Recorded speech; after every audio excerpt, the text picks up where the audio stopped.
hell in a cell. The Devil's Playground, the satanic structure, the ouch house, the hard box of hard knocks, the heinous pain chain frame, Hell in a Cell matches used to be great. Shocking inclusions on the card to get the adrenaline pumping and the hype building. Now they're just a gimmick match that have to happen every October and rarely do the storylines fit the stipulations. However, even in the good old days, a Cell match wasn't a guarantee of a great time. For all the Taker versus Michaels or Taker versus Mankind's out there, there's a stinker in Hell in a Cell's legacy. I'm Adam from WhatCulture.com, and here are the 10 worst Hell in a Cell matches of all time. Number 10, Undertaker versus Shane McMahon. Be honest now, it was a bit shit. Don't get me wrong, a 46-year-old man plummeting to his doom in front of his own children appeals to my very worst side, but still, the match itself went on for 30 pissing minutes. Literally half an hour of slow moving, slow punching for precisely 3 spots. A slightly botched coast-to-coast that caught Taker in the plums, a double jump through the announce table, and the suicide of Shane O'Mac, helpfully ruined by Michael Cole shouting, "For the love of mankind," whilst reading it off a piece of paper. For fuck's sake. The dive itself prevents the match from ranking too high on this list, but as a whole, the match was a long way away from good. Number 9, Ryback versus Punk. If you're talking about finishes that were great, how about a naughty Brad Maddox? Punk was enjoying his new heel turn, having great matches with Cena at SummerSlam with added Big Show and a great one-on-one at Night of Champions. Everything was set to be blown off in Hell in a Cell, but Cena went down with a legitimate arm injury. In strolls Captain Big Meat. The Ryback had a winning streak going on with a slight hint of the Goldberg about it, and was certainly not ready for the main event of a pay-per-view, never mind being champion. But it was also a terrible time to have him be beaten. To get out of the corner they booked themselves in, WWE had Flopsy Dandy and all-around weird child Brad Maddox turn heel ref and screw him. The match itself was no classic, and the wretched finish was the final nail in the coffin. It did have a nice bit at the end where the Ryback threw Bradley out of the ring into the cell wall. That was fun. Number 8, Ryback and Paul Heyman versus CM Punk. All things die. No matter how good something is to begin with, it always ends with misery and ruin, or to put it another way, The Simpsons. The CM Punk feud with Paul Heyman began with one of my favourite SummerSlam matches ever, Punk vs. Brock, which then changed to Punk vs. Curtis Axel, then it changed to Punk vs. Ryback in a cell match for a second year in a row, and that is like getting caviar for a starter, a sausage roll for a main course, and a broken femur for pudding.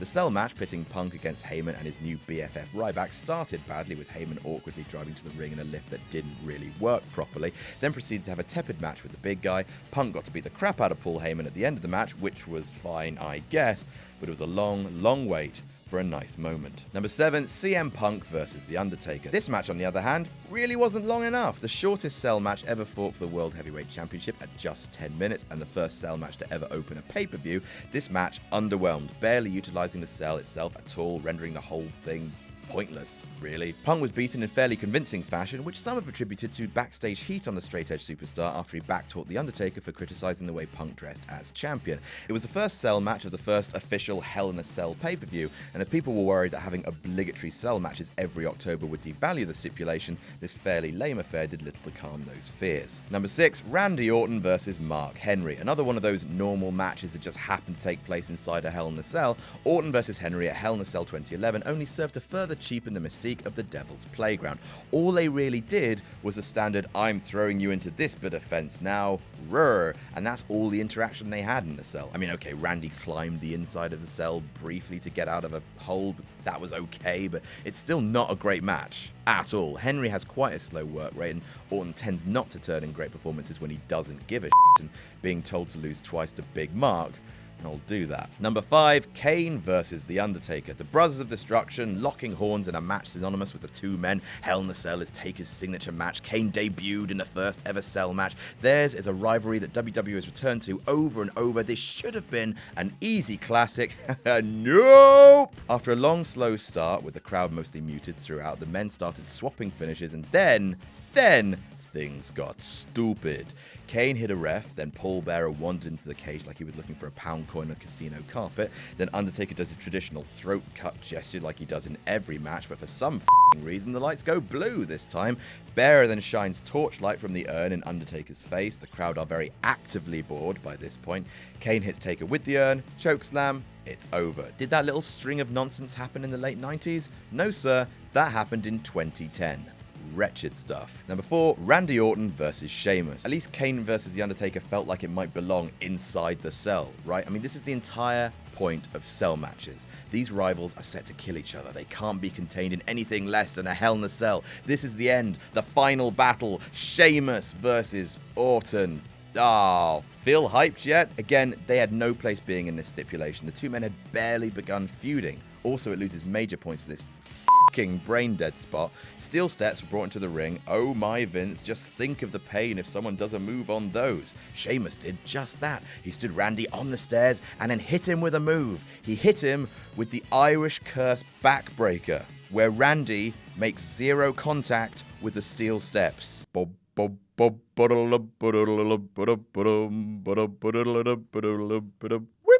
Number 3, Mankind and Kane versus Taker and Austin. The second ever Hell in a Cell match and a huge drop-off in quality from the first. Fact is, this was barely a match and more just a tool to promote the upcoming Mankind-Taker match at King of the Ring 98 2 weeks later. Fun fact, in the summer of 1998, there were 3 Hell in a Cell matches in just over a month, with the third one, Mankind vs. Kane, ending in a no contest despite being Hell in a Cell. Oh, 90s, I f***ing hate you. Mankind vs. Kane went just over 5 minutes and didn't end, so I'm not counting it. This tag match, on the other hand, went at least 10 minutes, and it was a total mess. Taker didn't appear twice, despite them playing his music twice. Austin brawled with Kane and Mankind outside of the cell. The only stuff of consequence that happened inside the cell itself was Undertaker popping out of the ring to batter Paul Bearer. The show faded to black with the mess still happening, with Austin only picking up the win when Raw had gone off the air. Just a load of nothing, really. Number 2, Big Boss Man versus Undertaker. It ended with The Undertaker murdering the Big Boss Man in front of Philadelphia, which is bold. At WrestleMania 15, WWE held the first Hell in a Cell match on pay-per-view since Mankind flew from the top of the cell, so expectations were pretty high. The two had a clumsy match, with the crowd remaining flat throughout, due in no small part to the fact that both men were technically heels at the time. Boss Man handcuffed Taker to the cell, and the handcuffs almost immediately break. Taker bled, but no one cared. Then some boring chants, then a tombstone, and then a murder in front of 20,000 people. Weird day at the office. And number 1, John Cena versus Dolph Ziggler versus CM Punk versus Alberto Del Rio versus Jack Swagger. This one's just weird. In September 2011, WWE booked a Hell in a Cell match as the main event on an episode of Raw. A dark main event, meaning no one watching on TV saw it. It featured Cena, cool, CM Punk, great, Alberto Del Rio, another world champion, Dolph Ziggler, okay, that's right, Jack Swagger. I mean, that's technically 5 world champions, I guess. The match lasted almost exactly 5 minutes. I don't understand any part of this. Were they testing whether the crew could build the cell in time? Did they do it for a bet? Like, why? Why would they have a 5-minute Hell in a Cell match that no one can see? I mean, when you look at the match, the cell is obviously a non-factor, and everyone just hit their finisher, and Cena retained his belt. This one is a total freak of nature and the worst Hell in a Cell match ever. And that's our list. Did we miss any out? Tell us about it in the comments. Don't forget to like, share, and subscribe. You can follow me on Twitter here. I'm Adam from WhatCulture.com, and I'll see you soon.